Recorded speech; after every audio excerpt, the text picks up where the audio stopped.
Cerita ini dimulai ketika ada dua orang adik kakak yang bernama Sylvie dan juga Rani. Sylvie adalah seorang kakak yang berusia 28 tahun, sedangkan Rani adiknya berusia 25 tahun. Mereka berdua bekerja di sebuah toko baju di Bandung. Pagi itu mereka berdua sudah bersiap-siap untuk berangkat kerja. Sylvie, Rani, makan dulu nih sebelum kalian berdua berangkat kerja nanti, kata ibunya. Ya bu, kata mereka sambil duduk di kursi meja makan.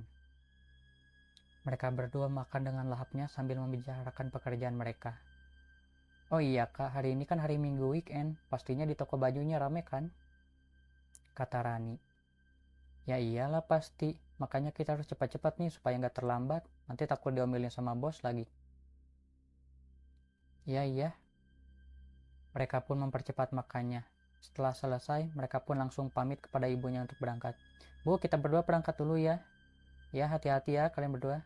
Silpi, kamu bawa motornya jangan ngebut-ngebut, kan kamu bawa adik kamu. Iya bu, ibu tenang aja, Silpi pasti pelan-pelan kok.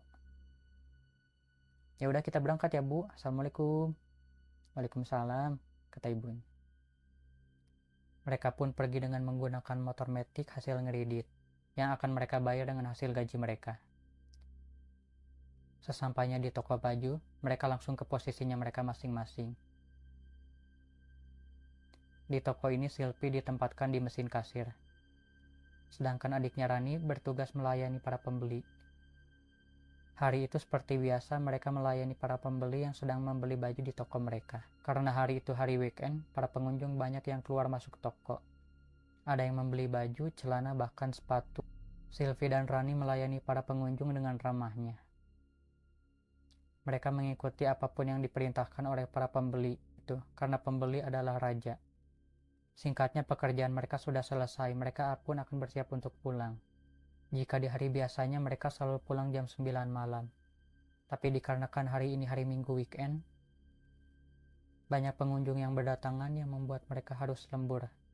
Hingga pada akhirnya mereka selesai sekitar jam setengah 12 malam. Mereka berdua pamit kepada semua teman-teman pegawai yang lain. Semuanya kita duluan ya, kata Rani dan Sylvie sambil mengendarai motornya. Ya sih, hati-hati. Di tengah perjalanan itu, karena saking ingin cepat pulang, mereka pun menyalip semua mobil dan juga motor yang ada di depan mereka. Hinggalah sampai ke jalan kecil yang akan menuju ke rumah mereka. Untuk di jalan kecil ini terbilang sepi. Di sisi kanan kirinya hanya ada pohon-pohon yang menemani mereka. Adapun rumah warga-warga juga yang memang terbilang jarang-jarang ditemui di jalanan. Itu dikarenakan antara rumah satu dengan rumah yang lain itu jaraknya cukup jauh-jauh. Sedangkan untuk rumahnya sendiri memang dibatasi oleh sawah yang menjadi pembatas antara rumah satu dengan rumah yang lain. Ada juga kebun dan juga toren air. Karena para warga di kampung itu memang suka bercocok tanam. Di saat mereka sedang melewati toren air, pandangan Rani terfokuskan oleh sesuatu. Rani melihat di dekat toren ada sesuatu yang panjang yang berwarna hitam.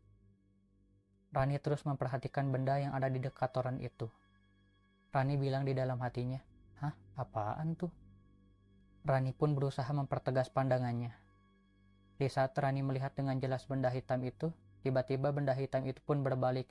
Waktu Rani melihatnya ternyata itu adalah sebuah kepala hitam kuntilanak dengan rambut panjang yang mengerikan. Kuntilanak itu juga melihat ke arah Rani sambil tersenyum.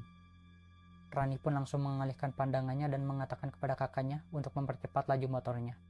"Kak, buruan kak," sambil menempuh kakaknya. "Iya sabar, apa sih, kan kita harus pelan-pelan, ini kan udah malam," kata kakaknya. Dalam keadaan panik itu Rani berdoa dalam hatinya agar kuntilanak itu tidak mengikuti sampai ke rumah.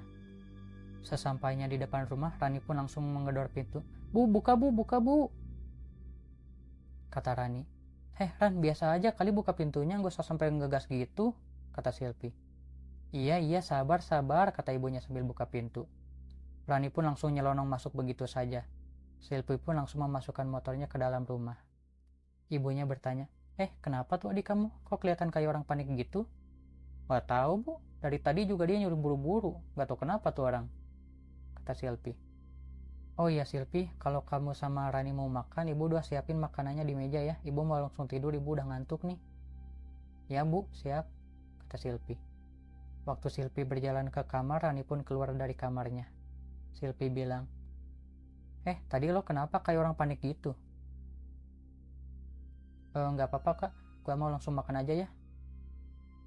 Sambil beranjak ke meja makan, di dalam hatinya Rani bilang, sorry ya kak, gue nggak pengen ngasih tahu ke lo karena gue nggak pengen bikin lo ketakutan. Akhirnya mereka berdua makan bersama, setelah itu mandi dan langsung tidur. Untuk kamar Rani dan Sylvie itu terpisah. Rani pun langsung terlelap tidur karena kelelahan melayani banyak pembeli di toko bajunya. Selang 30 menit tertidur, Rani pun tiba-tiba terbangun.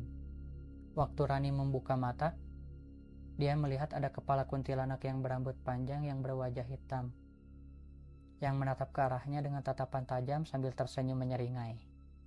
Kuntilanak itu berkata, "Kamu tadi lihat aku. Kamu tadi lihat aku. Kamu tadi lihat aku." Kuntilanak itu berkata seperti itu terus sambil mendekat ke arah Rani.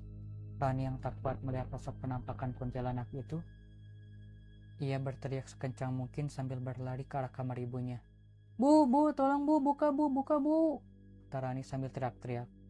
Ibu, ayah, dan Sylvie yang mendengar teriakan Rani itu, mereka bertiga keluar dari kamar secara bersamaan. Rani, kamu kenapa? Kata ibunya sambil panik.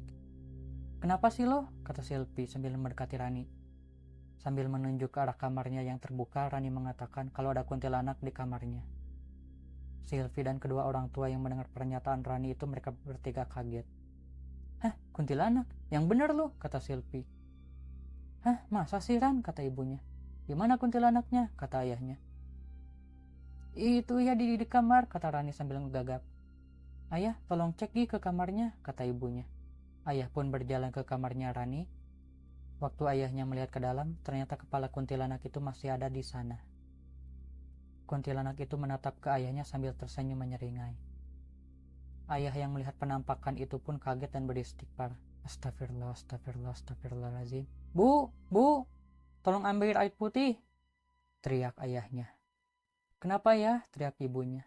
Ambil air putih cepetan, kata ayahnya lagi. Ibu yang ketakutan itu pun mengajak Sylvie dan juga Rani untuk ke kamarnya Rani sambil membawa air putihnya. Sesampainya mereka bertiga di kamar, ibu dan Sylvie yang melihat kuntilanak itu pun langsung beristighfar, sedangkan Rani langsung tutup mata. Astagfirullahaladzim ayah, itu kuntilanak, kata ibunya sambil memberikan air ke ayahnya.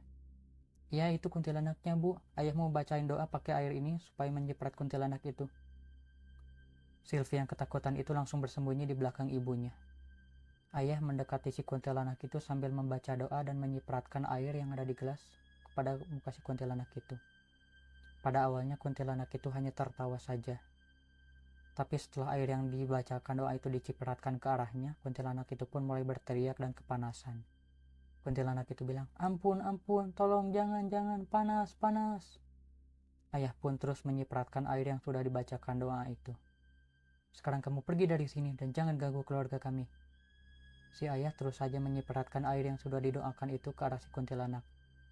Karena saking kepanasan, akhirnya kuntilanak itu pun pergi menembus melewati atap. Akhirnya mereka semua bisa bernapas dengan lega. Alhamdulillah, kata ayahnya. Kok bisa ada kuntilanak di kamar kamu, Ran? Kata ibunya. Iya Ran, aneh banget, gue juga ngeri banget lagi ngelihatnya, kata Sylvie. Rani pun menceritakan semuanya dari awal. Dimulai dari dia yang penasaran melihat yang berwarna hitam panjang di dekat toren, sampai Rani menyadari kalau itu ternyata adalah kuntilanak. Oh, jadi itu alasannya kenapa lo tadi nyuruh gue buat buru-buru, kata Sylvie. Yang ternyata lo ngeliat kuntilanak, kata Sylvie. Iya, kenapa tadi gua nggak mau bilang juga karena nggak pingin bikin lu panik kak. Kalau sampai lo panik nanti ketakutan, yang ada kita malah jatuh dari motor lagi. Dan kuntilanak itu pun pasti akan bisa lebih ngedeketin kita lagi waktu kita jatuh, kata Rani. Ngeri banget, kata Sylvie. Ya gue juga nggak tahu kalau ternyata kita bakal diikutin sama dia, kata Rani. Kok bisa gitu ya, kata ibunya. Ayahnya bilang, oh mungkin itu karena Rani lagi apes aja. Mungkin karena kecapean kerja lembur, jadinya fokusnya teralihkan sampai ngeliat yang begitu. Pas dilihat ternyata yang begitu yang ngeganggu. Ya bisa dibilang kalau kalian ini lagi pada apes aja, kata ayahnya. Selesai, terima kasih sudah menonton di channel ini dan nantikan video berikutnya.